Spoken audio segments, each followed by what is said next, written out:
کل Indian foreign minister کو انہوں نے انوائٹ کیا اپنے دھرنے پہ آنے کے لیے.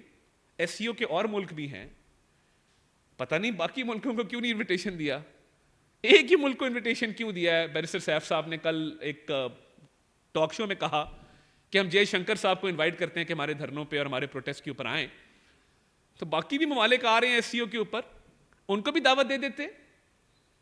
اور ایس سی او کا ان شاء اللہ تعالیٰ بالکل پرامن اور بڑی بہترین طریقے سے چلے گی, اس کے ارینجمنٹ بھی کر رہے ہیں.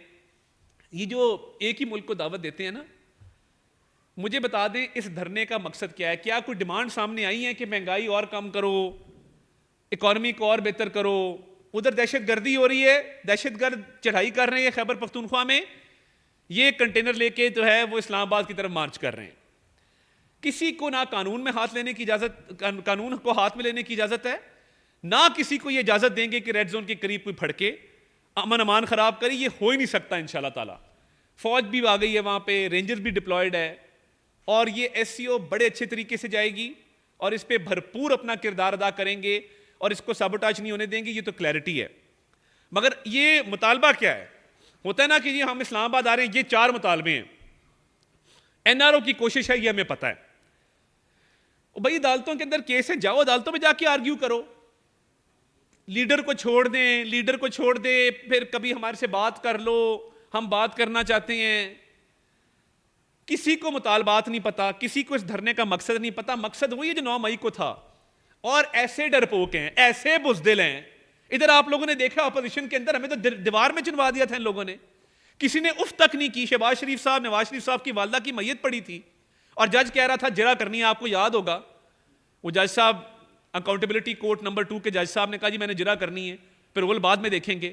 نواز شریف صاحب کہتے ہیں میری اہلیہ سے آخر دفعہ میری بات کرا دو بستر مرگ پہ, کہتے ہیں جی نہیں بات نہیں ہو سکتی. ادھر انگلی لگتی ہے تو او آ ای نکلتا ہے منہ سے. مطلب یار کیا ہو گیا ہے؟ کوئی تھوڑا سا ہمت کرو, حوصلہ کرو. یہ تو مجھے لگتا ہے وہ جو کریمیں نہیں ہوتی جس میں بیک ایک کری اس میں سے او آ والی آوازیں آتی, یہ تو اس کے کوئی اشتہار بن کے رہ گئے ہیں اس ملک کے اندر. ہمیں پکڑ لیا, مجھے دھکا لگ گیا, میں گر گیا, میری گاڑی کا جو ہے وہ دروازے پہ ڈینٹ پڑ گیا. یار خدا کا خوف کرو, ہو کیا گیا آپ لوگوں کو؟ تھوڑا حوصلہ پکڑو, تھوڑی ہمت پکڑو. 9 مئی پوری چڑھائی کر کے گئے تینوں بہنیں, Aleema Khan, Noreen Khan, Uzma Khan, corps commander house کے باہر. بھانجا صاحب نے وردی لٹکائی ہوئی ہے ڈنڈے کے اوپر. ہم نہیں تھے, کوئی اور تھا. او بھائی گئے ہو, مانو اس بات کو. جب تینوں بہنیں موجود ہیں, بانی چیئرمین پی ٹی آئی کی, بھانجا موجود ہے, ایک رہنما چونکڑی مار کے گاڑی کی چھت پہ بیٹھ کے کہہ رہی ہے ہم کور کمانڈر ہاؤس جا رہے ہیں. ادھر 2 خواتین ہیں, وہ کہہ رہی ہیں تمہاری ایسی کی تیسی, ہم آگ لگا دیں گے, توڑ دیں گے, مار دیں گے. لیڈر کہہ رہا ہے نہیں یہ میرے سے کوئی تعلق نہیں ہے, نہ بہنوں سے میرا تعلق ہے, نہ بھانجے سے, نہ یاسمین راشد سے, نہ محمود رشید سے. آگ لگا کے جب تھوڑا سا ڈنڈا چلا ہے تو بس, یہ ڈنڈا وہ کہتے ہیں نا بگڑوں تگڑوں کا پیر ہے, تو یہ فوری ڈنڈا دیکھ کے ٹینشن ہو جاتے ہیں یوں سیدھے, ہم نہیں تھے. او بھئی آپ کی فوٹیج ہے, آپ موجود ہیں, آپ کی تقریریں ہیں. بزدل, اتنا سا دل ہے. سارے لوگوں کو جیل میں بند کیا, خود پریزیڈنشل سویٹ میں بیٹھا ہے, سائیکل بھی ملی ہوئی ہے ایکسرسائز والی, دیسی مرغی بھی آ رہی ہے, کھانا بھی آ رہا ہے, واکنگ گیلری بھی ملی ہوئی ہے. آپ کہہ رہے ڈمبل دو, میں نے ڈولے بھی بنانے ہیں. بھئی آپ کو اندر پھر دیوار بھی بنا دیتے ہیں کہ شام کو باہر آ جایا کریں, اس میں دروازہ لگا دیتے ہیں, شام کو باہر آئے, صبح پھر واپس آ گئے. آپ باہر گھوم پھر آیا کریں, پارٹی شارٹی کر لیا کریں, جو بہت شدت سے آپ کو مس ہوتا ہوگا, آپ بڑے شوقین آدمی ہیں. تو یہ اس ملک کی تباہی بربادی کرنے میں آئی ایم ایف کو لیٹر کیوں لکھے گئے تھے؟ اس لیے لکھے گئے تھے کہ یہ ملک کو برباد کرنا چاہتے تھے, ڈیفالٹ کرانا چاہتے تھے. آئی ایم ایف کو جو لیٹر لکھے اور کہے کہ پاکستان کو امداد مت کرنا, پاکستان کے ساتھ اگریمنٹ مت کرنا, جو 9 مئی کو فوج پہ حملے کر دے, شہداء کی یادگاروں کو مسمار کر دے, جو پاکستان کے خلاف باہر کی لابیوں کو. مجھے یہ بتا دیں, زیک گولڈ سمتھ صاحب کا ایک ٹویٹ آیا اسرائیل کے حق میں پچھلے دنوں. قاسم اور سلیمان کے ماموں ہیں, قاسم خان اور سلیمان صاحب کے سگے ماموں ہیں زیک گولڈ سمتھ. آپ جانتے ہیں زیک گولڈ سمتھ کو؟ لنڈن کے میئر کا الیکشن لڑا تھا, خان صاحب ان کی کیمپین چلانے گئے تھے. خان صاحب کے بچوں کے سگے ماموں ہیں. ہم نے اس پہ احتجاج کیا کہ زیک گولڈ سمتھ یہ کہہ رہا ہے کہ اسرائیل جو ہے وہ آخری جنگ لڑ رہا ہے, اور اسرائیل جو ہے وہ اسرائیل ول پریویل, اسرائیل جو ہے وہ اپنا مقام حاصل کر کے رہے گا, اسرائیل کامیاب ہوگا. اسرائیل کے لیے دعائیں کر رہے ہیں قاسم اور سلیمان کے ماموں. ایک بندہ بتا دیں پی ٹی آئی کا جس نے مذمت کی اس ٹویٹ کی اور کہا یہ زیک گولڈ سمتھ غلط کہہ رہا ہے، کہہ ہی نہیں سکتے. یہ آپریشن گولڈ سمتھ کا حصہ ہے، یہ تو اس لابی کا حصہ ہے. اس لابی نے ہمیشہ ان کو پروموٹ کیا ہے. قاسم اور سلمان کے ماموں جو ہیں وہ کیوں اس کے ماموں ہیں؟ وہ اس لیے ماموں ہیں کہ پوری فنڈنگ ہر چیز وہاں سے آتی ہے ان کی. ہم نے زیک گولڈ سمتھ کی اس ٹویٹ کو بھرپور اس کی مذمت کی.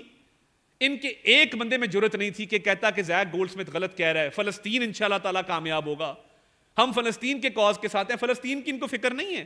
پرائم منسٹر نے کل جماعت اسلامی کے ساتھ بلاول بھٹو زرداری صاحب کے ساتھ ایک APC بلانے کا اعلان کیا ہے. 7 اکتوبر ہم منائیں گے یوم اظہار یکجہتی فلسطین منائیں گے.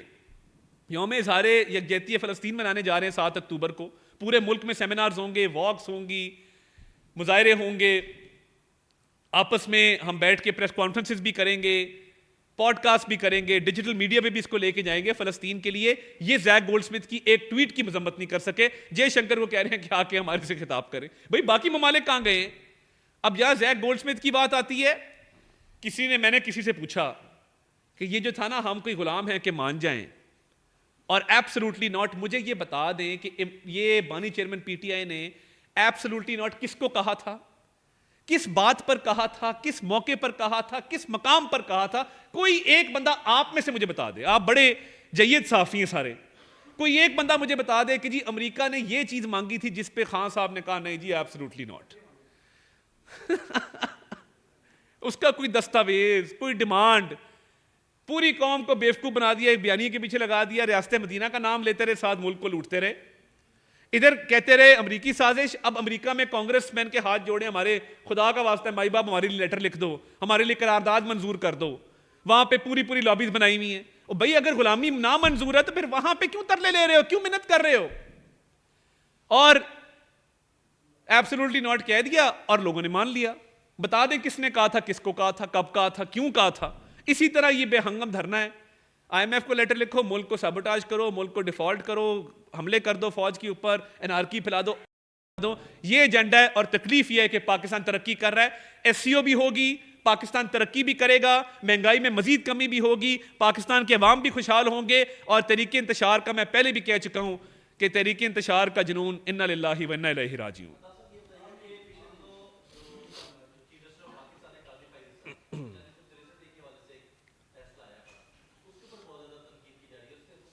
دیکھیں موقف بالکل کلیئر ہے.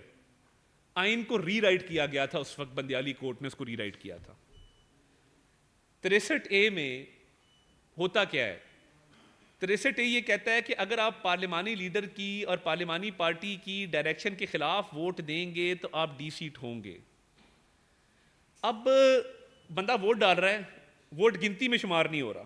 یعنی آپ کہہ رہے ہیں کہ جرم بھی نہیں ہوا، جرم کی تاثیر بھی نہیں ہوئی، مگر سزا آپ کو جرم کی مل رہی ہے. آئین کی منشا تو یہ نہیں تھی، اور کسی نے یہ اجازت نہیں دی کہ آپ آئین کو ری رائٹ کریں. آئین کو ری رائٹ کرنے کا آپ کو کس نے کہا ہے؟ وہ پارلیمان کر سکتی ہے، پارلیمان کی بالادستی ہے.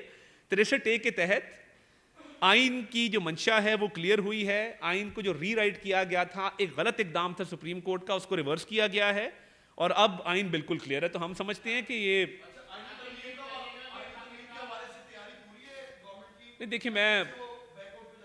دیکھیں بات یہ ہے کہ آج جو موضوع ہے میں اس حوالے سے بات کروں گا.